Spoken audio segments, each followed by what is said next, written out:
ओम शांति। 2 सितंबर 2021 के ईश्वरीय महावाक्य। पहले एक नज़र मुरली की मुख्य पॉइंट्स पर। बाबा ने कहा, यहाँ तुम बच्चे नई दुनिया के लिए अपनी तकदीर बनाने आए हो। नई दुनिया की कमाई कराने वाला है एक शिव बाबा। वही तुम्हारा बाप भी है, टीचर भी और सतगुरु भी। बाप का बनकर भी अगर कोई तकदीर नहीं बनाते तो गोया कुछ भी समझे नहीं। ड्रामानुसार तकदीर में नहीं है तो भगवान भी क्या करे। कई बच्चों को माया का ऐसा तूफान लगता है जो आश्चर्यवत सुनंती कथनती बाप का बनंती फिर भी भागंती हो जाते। बाप आए हैं तुम बच्चों को सच्ची कमाई कराने। ऐसे बाप को कभी फारकती नहीं देनी। अब इस पुरानी दुनिया से ममत्व मिटा देना है और नई दुनिया से लगाना है, क्योंकि यह पुरानी दुनिया अब खत्म हो नई स्वर्गिक दुनिया आनी है। सृष्टि चक्र को जितना याद करेंगे और जितना औरों को आप समान बनाएंगे उतना ही फायदा है। राजा बनना है तो प्रजा भी जरूर बनानी पड़े। तुम्हें पढ़ाई का शौक होना चाहिए। बाप का फरमान है, पवित्र जरूर बनो। कोई भी कायदे के विरुद्ध काम नहीं करना। अपना जीवन हीरे जैसा बनाना है। लास्ट में बाबा ने कहा, अगर कोई कहे हमें योग में यह दिखाई देता वह दिखाई देता, यह सब माया का विघ्न है। यह अच्छी रीति समझना चाहिए कि जैसे हम आत्मा बिंदी समान है, ऐसे ही शिव बाबा भी बिंदी है। बिंदी समझ बाप को याद करने से ही विकर्म विनाश होंगे। अब सुनते हैं महावाक्यों को विस्तार से। मुरली का सार। मीठे बच्चे, तुम अपनी तकदीर भविष्य नई दुनिया के लिए बना रहे हो। यह तुम्हारा राजयोग है ही नई दुनिया के लिए। प्रश्न, तकदीरवान बच्चों की मुख्य निशानियाँ क्या होंगी? उत्तर, पहली निशानी, तकदीरवान बच्चे कायदे सिर श्रीमत पर चलेंगे। कोई भी कायदे के विरुद्ध कार्य करके अपने को व बाप को ठगेंगे नहीं। दूसरी निशानी, उन्हें पढ़ाई का पूरा पूरा शौक होगा, समझाने का भी शौक होगा। तीसरी, पास विद ऑनर बन स्कॉलरशिप लेने का पुरुषार्थ करेंगे। चौथी निशानी, कभी किसी को दुख नहीं देंगे, कभी कोई उल्टा कर्म नहीं करेंगे। आज का गीत तकदीर जगा कर आई हूँ। ओम शांति। मीठे मीठे रूहानी बच्चों ने गीत सुना। नयों ने भी सुना तो पुरानों ने भी सुना, कुमारियों ने भी सुना। यह पाठशाला है। पाठशाला में कोई न कोई तकदीर बनाने जाते हैं। वहाँ तो अनेक प्रकार की तकदीर है। कोई सर्जन बनने की, कोई बैरिस्टर बनने की तकदीर बनाते हैं। तकदीर को एम ऑब्जेक्ट कहा जाता है। तकदीर बनाने बिगर पाठशाला में क्या पढ़ेंगे? अब यहाँ बच्चे जानते हैं कि हम भी तकदीर बनाकर आए हैं नई दुनिया के लिए अपना राज्य भाग्य लेने। यह है नई दुनिया के लिए राजयोग। वह पुरानी दुनिया के लिए बैरिस्टर, इंजीनियर, सर्जन आदि बनते हैं। वह बनते बनते अभी पुरानी दुनिया का टाइम बहुत थोड़ा रहा है। वह तो खत्म हो जाएगा। वह तकदीर है इस मृत्यु लोक के लिए, इस जन्म के लिए। तुम्हारी पढ़ाई है नई दुनिया के लिए। तुम नई दुनिया के लिए तकदीर बनाकर आए हो। नई दुनिया में तुमको राज्य भाग्य मिलेगा। कौन पढ़ाते हैं? बेहद का बाप, जिससे ही वर्षा पाना है। जैसे डॉक्टर लोगों को डॉक्टरी का वर्षा मिलता है अपनी पढ़ाई का। अच्छा, जब बूढ़े होते हैं तब गुरु के पास जाते हैं। क्या चाहते हैं?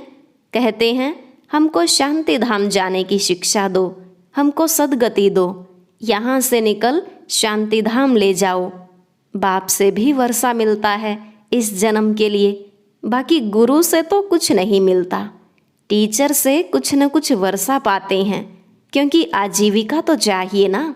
बाप का वर्षा होते हुए भी पढ़ते हैं कि हम भी अपनी कमाई करें, गुरु से कमाई कुछ हुई नहीं। हाँ, कोई कोई गीता आदि अच्छी पढ़कर फिर गीता पर भाषण आदि करते हैं। यह सब है अल्पकाल सुख के लिए। अब तो इस मृत्यु लोक का अंत है। तुम जानते हो हम नई दुनिया की तकदीर बनाने आए हैं। यह पुरानी दुनिया खत्म हो जानी है। बाप की व अपनी मिल्कियत भी सब भस्म हो जाएगी। हाथ फिर भी खाली जाएंगे। अभी तो कमाई चाहिए नई दुनिया के लिए। पुरानी दुनिया के मनुष्य तो वह कर नहीं सकेंगे। नई दुनिया की कमाई कराने वाला है ही शिव बाबा। यहाँ तुम नई दुनिया के लिए तकदीर बनाने आए हो। वह बाप ही तुम्हारा बाप भी है, टीचर भी है, गुरु भी है। और वह आते ही हैं संगम पर भविष्य के लिए कमाई सिखलाने। अब इस पुरानी दुनिया में तो थोड़े रोज हैं। यह दुनिया के मनुष्य नहीं जानते। तुम बच्चे जानते हो नई दुनिया के लिए यह हमारा बाप, टीचर, सतगुरु है। बाप आते ही हैं शांति धाम, सुख धाम ले जाने। कोई तकदीर नहीं बनाते हैं, गोया कुछ भी समझे नहीं। एक ही घर में स्त्री पढ़ती है, पुरुष नहीं पढ़ता। बच्चे पढ़ेंगे, माँ बाप नहीं पढ़ेंगे, ऐसे होता रहता है। शुरू में परिवार के परिवार आए, परंतु माया का तूफान लगने से आश्चर्यवत सुनंती कथंती बाप को छोड़ चले गए। गाया हुआ भी है, आश्चर्यवत सुनंती कथंती बाप का बनंती, पढ़ाई पढ़ावंती। फिर भी हाय कुदरत ड्रामा की ही बात हुई ना। बाप खुद कहते हैं, अहो ड्रामा, अहो माया, किसको फरकती दे दी। स्त्री पुरुष एक दो को डाइवोर्स देते हैं, बच्चे बाप को फरकती देते हैं। यहाँ तो वह नहीं है, यहाँ तो डाइवोर्स दे न सके। बाप तो आए हैं बच्चों को सच्ची कमाई कराने। बाप थोड़े ही किसको खड्डे में डालेंगे। बाप तो है ही पतित पावन रहम दिल।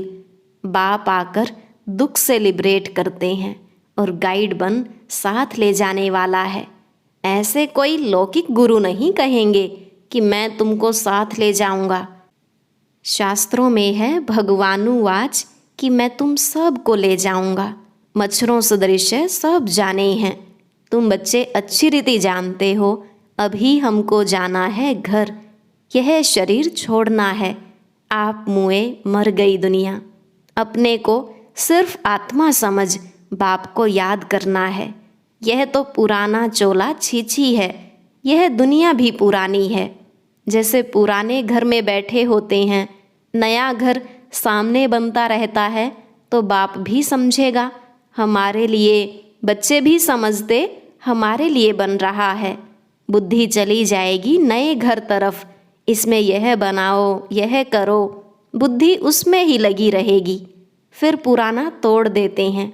ममत्व सारा पुराने से मिटाए नए से जुट जाता है।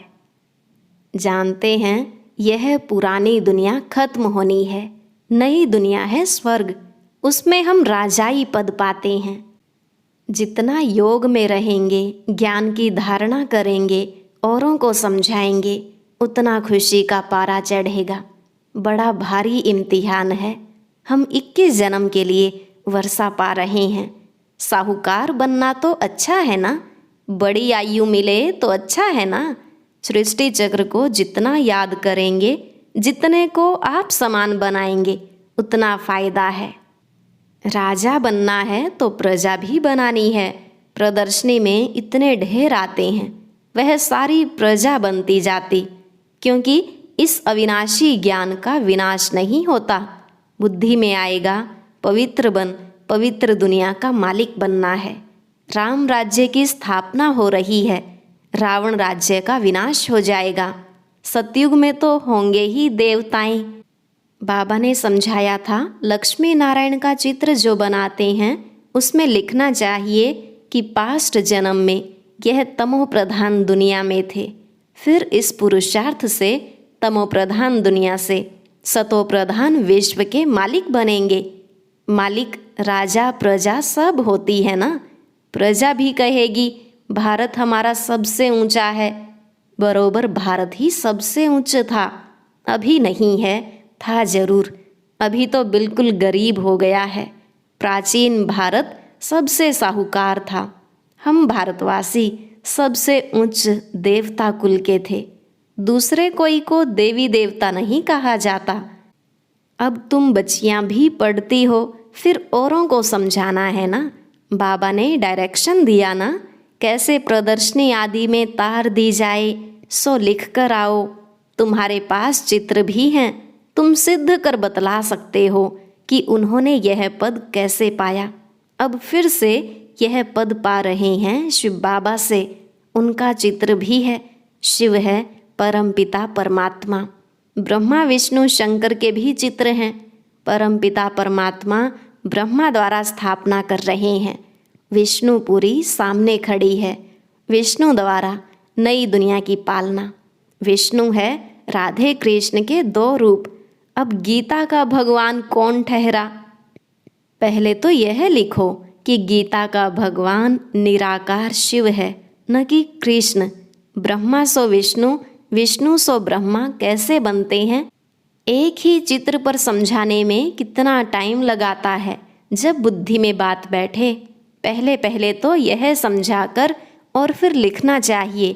बाप कहते हैं ब्रह्मा द्वारा तुमको योग बल से 21 जन्म का अधिकार मिलता है। शिव बाबा ब्रह्मा द्वारा वर्षा दे रहे हैं। पहले पहले इनकी आत्मा सुनती है, आत्मा ही धारण करती है। मूल बात है ही यह। चित्र तो शिव का दिखाते हैं। यह है परम पिता परमात्मा शिव। फिर प्रजापिता ब्रह्मा तो जरूर चाहिए। यहाँ प्रजापिता ब्रह्मा के ब्रह्मा कुमार कुमारियाँ ढेर के ढेर हैं। जब तक ब्रह्मा के बच्चे न बने, ब्राह्मण न बने, तो शिव बाबा से वर्षा कैसे लेंगे? कुख की पैदाइश तो हो न सके। यह भी गाया जाता है मुख वंशावली। तुम कहेंगे हम प्रजापिता ब्रह्मा के मुख वंशावली हैं। वो गुरुओं के चेले अथवा फॉलोअर्स होते हैं। यहाँ तुम एक को ही बाप, टीचर, सतगुरु कहते हो। सो भी उनको कहते हो जो निराकार शिव बाबा ज्ञान का सागर, नॉलेजफुल है। सृष्टि के आदि मध्य अंत का ज्ञान देते हैं। वह टीचर भी हैं। निराकार आकर साकार द्वारा सुनाते हैं। आत्मा ही बोलती है ना। आत्मा कहती है मेरे शरीर को तंग मत करो। आत्मा दुखी होती है। इस समय है पतित आत्मा। पतितों को पावन बनाने वाला परम पिता परमात्मा है। आत्मा बुलाती है, हे पतित पावन, हे गॉड फादर। अब फादर तो एक बैठा है, फिर भी याद किसको करते हैं? आत्मा कहती है यह हमारी आत्मा का फादर है। वह है शरीर का फादर। समझाया जाता है अब आत्माओं का बाप जो निराकार है वह बड़ा, या शरीर का रचयिता साकार बाप है वह बड़ा? साकार तो निराकार को याद करता है। अब सबको समझानी दी जाती है, जबकि विनाश सामने खड़ा है। पारलौकिक बाप आते ही हैं अंत में सभी को वापस ले जाने। बाकी जो कुछ भी है वह विनाश होने का है। इसको कहा ही जाता है मृत्युलोक। जब कोई मरता है तो कहते हैं फलाना परलोक पधारा, शांति धाम गया। मनुष्यों को पता नहीं है कि परलोक सतयुग को कहा जाता है या शांति धाम को। सतयुग तो यहाँ ही होता है, परलोक शांति धाम को कहेंगे। समझाने की बड़ी युक्ति चाहिए। मंदिरों में जाकर समझाना चाहिए। यह शिव बाबा का यादगार है जो शिव बाबा हमको पढ़ा रहे हैं। शिव है वास्तव में बिंदी, परंतु बिंदी की पूजा कैसे करें, फल फूल आदि कैसे चढ़ाए जाएं? इसलिए बड़ा रूप बनाया है। इतना बड़ा रूप कोई होता नहीं। गाया भी जाता है भ्रिकुटी के बीच चमकता है अजब सितारा। बड़ी चीज हो तो साइंस वाले झट उनको पकड़ लें। बाबा समझाते हैं उनको परमपिता परमात्मा का पूरा परिचय मिला नहीं है। जब तक तकदीर खुले, अभी तकदीर ही नहीं खुली है। जब तक बाप को न जाने, यह न समझें कि हमारी आत्मा बिंदी समान है, शिव बाबा भी बिंदी है, हम बिंदी को याद करते हैं। ऐसे समझ याद करें तब विकर्म विनाश हो। बाकी यह देखने में आता वह आता, इसे माया का विघ्न कहा जाता है। अभी तो खुशी है कि हमको परमात्मा मिला है, परंतु ज्ञान भी चाहिए ना। किसको कृष्ण का साक्षात्कार होता है तो खुश हो जाते हैं। बाबा कहते हैं कृष्ण का साक्षात्कार कर बहुत खुशी में डांस आदि करते हैं, परंतु उनसे कोई सद्गति नहीं होती। यह साक्षात्कार तो अनायास ही हो जाता है। अगर अच्छी रीति नहीं पढ़ेंगे तो प्रजा में चले जाएंगे। थोड़ा भी सुनते हैं तो कृष्णपुरी में साधारण प्रजा आदि जाकर बनेंगे। अभी तुम बच्चे जानते हो शिव बाबा हमको यह नॉलेज सुना रहे हैं, वह है ही नॉलेजफुल। बाप का फरमान है कि पवित्र जरूर बनना है, परंतु कोई पवित्र भी रह नहीं सकते। कभी कभी पतित भी यहाँ छिपकर आ जाते हैं, वह अपना ही नुकसान करते हैं, अपने को ठगते हैं। बाप को ठगने की बात ही नहीं, बाप से ठगी कर कोई पैसा लेना है क्या? शिव बाबा की श्रीमत पर कायदे सिर नहीं चलते तो क्या हाल होगा? बहुत सजाएं खानी पड़ेंगी। दूसरा फिर पद भी भ्रष्ट हो जाएगा। कोई भी कायदे के विरुद्ध काम नहीं करना चाहिए। बाप तो समझाएंगे ना तुम्हारी चलन ठीक नहीं है।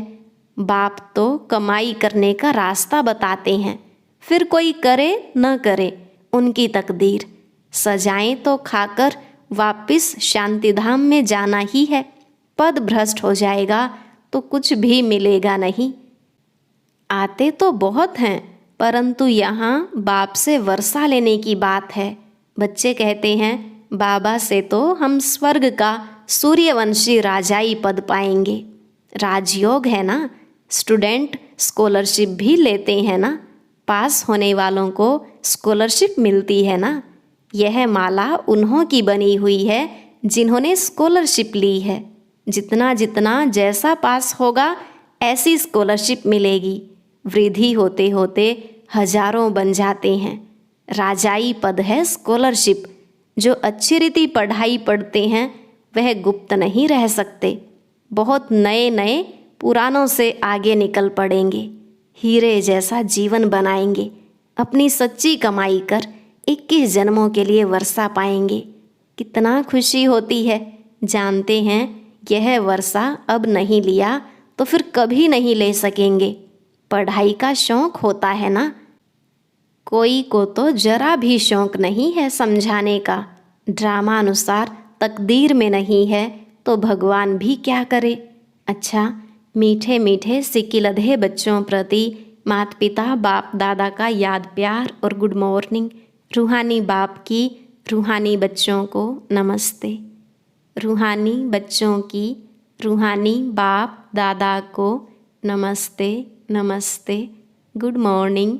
शुक्रिया बाबा, शुक्रिया। धारणा के लिए मुख्य सार।